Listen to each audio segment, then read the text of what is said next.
이어서 차기 또 당대표의 출마 의사를 밝히신 분이시죠. 이 어제 공식 출마를 선언을 하셨는데요. 민주평화당 유성엽 의원 전화 연결해서 이야기 듣도록 하겠습니다. 안녕하세요, 의원님. 예, 안녕하세요. 네, 어제 당대표 출마를 공식적으로 이제 선언을 하셨는데요. 어떻습니까? 예. 우리 유 의원께서 이 민주평화당을 이끌 당대표가 되시겠다고 출마 선언을 하시게 된 그 변부터 먼저 좀 들어볼까요? 예. 우리 민주평화당 현재 매우 어렵죠. 자폐가 공인하는 사실인데요. 네. 그러나 우리가 대안 세력, 대안 정당으로 살아남아서 21대 총선에서는 원내 1당을 이루고 네. 또 다음 대선에서는 집권하는 것을 목표로 해서 네. 꿋꿋하게 일어서서 나가야 한다 이렇게 생각을 합니다. 네. 현재 우리 문재인 정부가 남북 문제나 적폐청산은 아주 잘하고 있지만은 네. 중요한 그 경제는 실패하고 있다고 생각합니다. 네. 아주 중요한 경제 정책의 실패는 네. 결국 집권 실패로 이어질 수밖에 없고 네. 이런 상황이 왔을 때 다시 이명박과 같은 사람, 박근혜와 같은 사람한테 정권이 넘어가는 것을 지켜볼 수는 없는 거 아니냐. 네. 그래서 우리 민주평화당이 대안 세력으로 네. 대안 정당으로 살아남아서 네. 바르고 반듯하게 발전하는 대한민국을 건설해 나가는 네. 주체적인 역할을 할 때를 우리가 대비를 해야 되고 네. 또 그렇게 노력을 해나가야 한다 이렇게 생각을 합니다. 결국은 의원님께서 이 당대표가 되셔서 이 지금 현재 더불어민주당이 경제정책들이나 이런 부분에 문제가 많은데 그 어떤 대안 세력으로서 이 경제정책에 대한 비전을 보여주는 정당으로서의 모습을 만들어내겠다는 말씀이시네요. 그렇습니다. 저는 사실은 문재인 정부가 경제정책, 경제 분야가 빵점이라고 생각을 하는데요. 네. 그 첫 번째 이유가 과거 그 경제를 추락시킨 이명박, 박근혜 정권의 경제정책 실패의 원인에 대해서 네.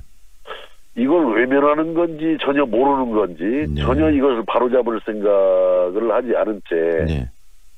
또 이 지금 잘못된 그 짝퉁 소득주도 성장 정책을 내걸면서 네. 더더욱 경제를 지금 어렵게 만들어가고 있거든요. 네. 금년도 지금 한국은행에서 출근에 아까 2.9% 성장을 할 것이다라고 예상을 했습니다마는 이것은 박근혜 정권 4년간 평균 성장률이 2.95%라는 것을 우리가 상기했을 때 네. 박근혜 정권 때보다도 이 경제가 더 나빠지는 겁니다. 지금 네네. 상황이. 네. 그래서 어떻든 이 이명박 정권, 박근혜 정권에서 뭘 잘못했는지 네. 또 문재인 정부 들어서서 뭘 잘못해오고 있는지를 네. 이걸 바로잡아야 된다라고 생각하는데 네. 그것을 할 수 있는 정당은 저는 민주평화당밖에 없다. 특히 당대표에 나서고 있는 저는 네. 한 3년 전부터 네. 그 경제 공부를 아주 치밀하게 했습니다. 또 많은 네. 전문가들과 토론을 하면서 준비를 해왔기 때문에 네. 제가 당대표가 되는 길이 우리 민주평화당이 네. 경제정책 그런 어떤 실패를 바로잡고 네.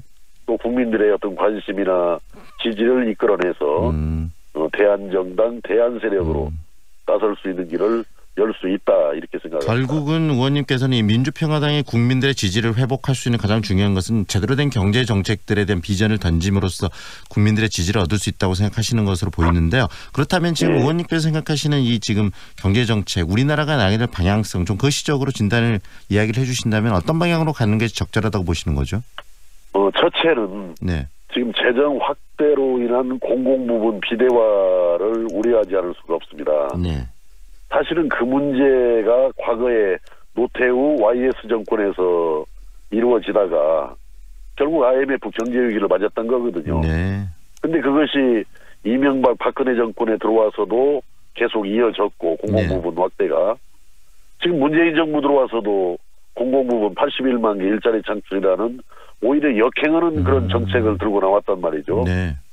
그래서 저는 그 재정 지출을 축소하면서 또 공공부문을 합리적으로 이 조정해내는 줄여내는 네. 이게 필요하다고 봐지고 많은 분들이 외면하고 있는 사실이지만은 고환율 정책을 네. 폐기를 해야 한다고 생각합니다. 네.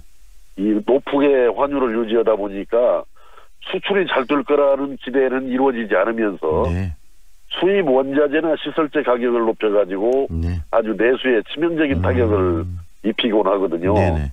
그래서 이 고환율 정책을 폐기하고 국제수지 흑자의 범위 내에서 환율을 점진적으로 내려가는 방향으로 나가야 되고. 결국은 이 고환율 정책을 통해서 서민들의 어떤 삶이 더 팍팍해졌기 때문에 서민들의 삶을 그 통로를 좀 숨통을 틔워주기 위해서 고환율 정책을 좀 바꿔야 된다는 말씀이시네요. 아주 쉽게 말씀을 드리면은 예. 우리가 그 자동차 휘발유 값이요. 네. 굉장히 높잖아요. 네네.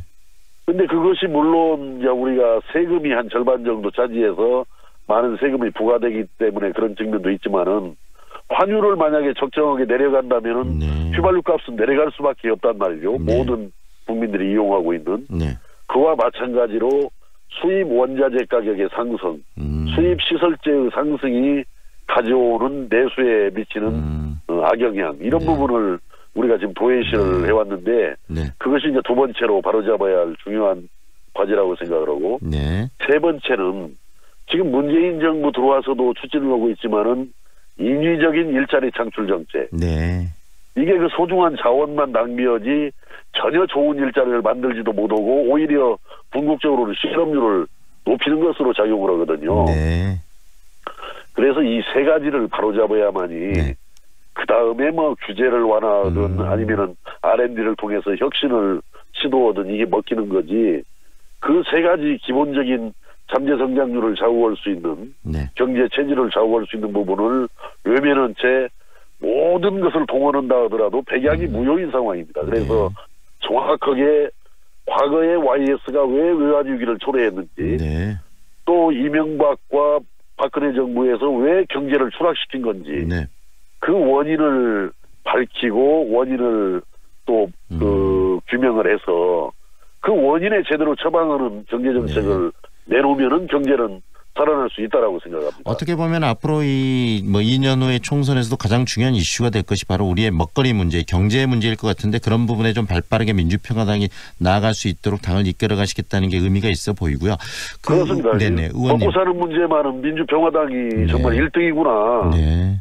이런 어떤 인식 평가를 주었을 때 우리는 앞에서 말씀드린 원내 일당으로 부상할 수 있다 이렇게 생각합니다. 네. 그리고 당 운영에서도 좀 투명성을 더 확대하고 확보하겠다라고 밝히셨는데 그 이유와 또 구체적인 어떤 보관이 있다면 어떤 부분으로 투명성을 확대하실지도 이야기를 좀 들려주시죠. 우리나라가 헌법에 보면은 국민주권을 갖다가 선언해 놓았음에도 불구하고 네. 실질적인 정치적인 민주화도 아직 좀 많이 부족하죠. 그와 마찬가지로 우리 정당에서도 당원 주권을 뭐 천명은 해놓고 있어요. 네. 당원이 주인이고 실질적인 그 역할을 다 해야 된다라고 해놨는데 그게 그 지도부들이 그걸 잘 이행을 안 합니다. 그 부분을. 그래서 제도적으로 고칠 것은 제도적으로 고쳐나가되 그 운영하는 과정에서도 확실하게 규정된 당규를 지켜나가는 네. 그런 노력을 저는 해줘야 한다. 가장 대표적인 게 회계보고도 이 정기적으로 해야 할 거 아닙니까? 네네.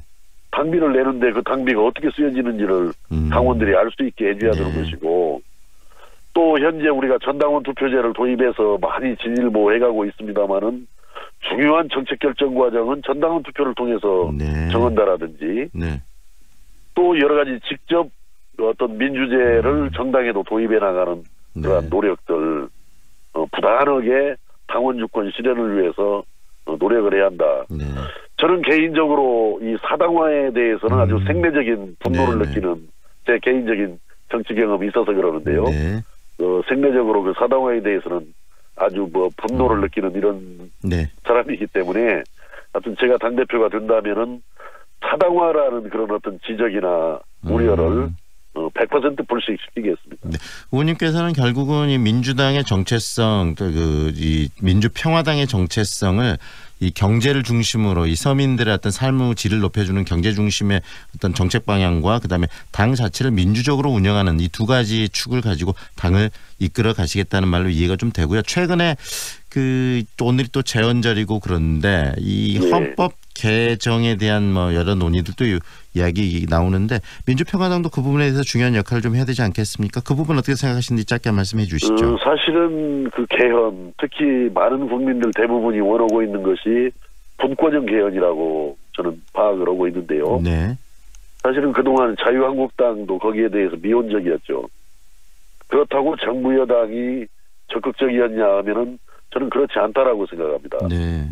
지난번에 문재인 대통령께서 국회에 제출해 놓은 그런 헌법 내용을 보면은 이게 분권형 개헌이 아니고 국민들이 많이 원하고 바라는 분권형 개헌이 아니고 대통령 4년 중임제 개헌안을 내놨거든요. 네. 저는 뭐 그것을 통과되리라고 보고 내놓았으리라고 생각하지는 않는데 네네. 어떻든 정부 여당은 집권한 이후에 이 개헌이라든지 선거제도 개혁이라든지 이런 어떤 정치개혁, 정치발전 과제에 대해서 조금 소극적으로 돌아섰습니다. 네. 그래서 이 부분은 우리 민주평화당이 견인을 해야 될 네. 촛불혁명에 이은 새로운 대한민국을 만들어가는데 가장 기본이고 출발이 저는 개헌이고 네. 선거제도 개혁이라고 파악을 하고 있기 때문에 네. 요 부분을 우리 민주평화당이 앞장서서 네. 견인하고 이끌고 네. 완수를 해야 된다. 그런 책임을 가지고 있다. 이렇게 생각합니다. 네. 오늘 말씀은 여기까지 듣겠습니다. 이렇게 인터뷰 응해주셔서 고맙습니다. 예, 감사합니다. 민주평화당 유성엽 의원과 함께 했고요. 내일에는 또 그 당대표 출마하신 또 한 분의 의원이시죠. 민주평화당의 최경환 의원과의 인터뷰 내일 예정돼 있습니다.